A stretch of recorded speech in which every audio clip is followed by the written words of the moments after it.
Şimdi birinci olarak şu erkek konnektörün bağlantısını yapalım. Önce kablomuzun konnektör kontağına bakıyoruz. Bunların içi boştur. Bir miktar kablo içine girebilir. O yüzden şöyle ölçtüğümüzde şuradan yaklaşık 1,5-2 santimden kablo soyma aparatının bu dörtlük kablo 4 yazan kısmına denk getirip şu şekilde bastığımızda kablo rahatlıkla soyulur. Ondan sonra kabloları bir araya getirip fazla büzmeden konnektörün rekorunu, contasını önceden geçiriyoruz. Hani bu kablonun diğer ucu boş. Sonradan da yapabiliriz ama tesisatlarda kablo uzun olacağı için bunu başta yapmamız gerekir. Evet, bunu buradan geçirdikten sonra şu gördüğümüz kısma pabuç sıkma aparatını denk getiriyoruz. Bunun dörtlük kısmını ortadakidir. Şöyle getiriyoruz ve sıkıştırmaya başlıyoruz. Tabii öncesinde biraz elle yaklaştırmamızda fayda var. Birbirine veya penseyle, bir aparatla. Şöyle yaptıktan sonra bunu sıktığımızda sonuna kadar dönüşte evet şöyle bir görüntü elde ediliyor ve kablo sıkışmış oluyor. Bundan sonra kablo çıkmaz. Şimdi bundan sonraki aşamada kontağı geçiriyoruz. Tık sesi gelene kadar. Evet. Sonra contamızı yerleştirip rekorumuzu sıkıyoruz. Elle bir yere kadar yaptıktan sonra, yani böyle bazen olur bazen olmaz,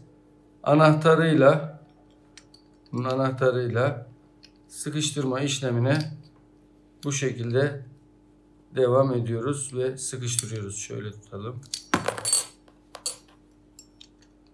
Şöyle tamamen sıkıştırdıktan sonra kablo soketini, MC4 soketi bağlamış oluyoruz ve sıkıca. Bu artık çıkmaz. Şimdi bunun karşılığı olan dişi ucu da bağlayacağız ve iki kabloyu sonra birbirine bağlayacağız. Bu kablo dörtlük solar kabloydu. Elimizdeki de altılık solar kablo. Her ikisiyle de bağlantı yapmış olacağız. Yine kablo soyma pensiyle altılık yaklaşık 1,5-2 santim soyuyoruz.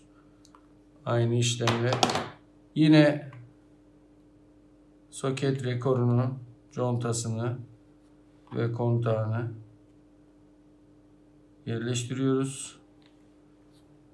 Pense veya elimizle bunu biraz sıktıktan sonra pabuç sıkma aparatının altılık kısmıyla 6 milimetrelik kısmıyla sıkıştırıyoruz sonuna kadar ve bıraktığımızda yine görüyoruz aynı şekilde bağlantı, sıkıştırma işlemi gerçekleşmiş oluyor. Soketin ucunu getiriyoruz. Tık sesi gelene kadar. Evet, peşine conta ve rekor. Contayı oturtacağız. Contamız ne işe yarıyor? Buradan hava, su, toz, nem girmesin diye. Elle sıkıştırma işlemini yapıyoruz. Daha sonra anahtarla şöyle de yapılabilir. Sıkıştırıyoruz. Ve işlemimiz tamamlanmış oldu. Şimdi bu iki soket, kablolar birbirine soket vasıtasıyla bağlanmış olacak. Evet, devam ediyoruz. Tık sesi gelene kadar. Evet, çıtırtıyı duyduk, bağlandı. Şimdi bunu tekrar açmak için şurada görülen iki tırnağa baskı uyguluyoruz. Çektiğimizde çıkar. Aksi takdirde bunu çıkaramayız.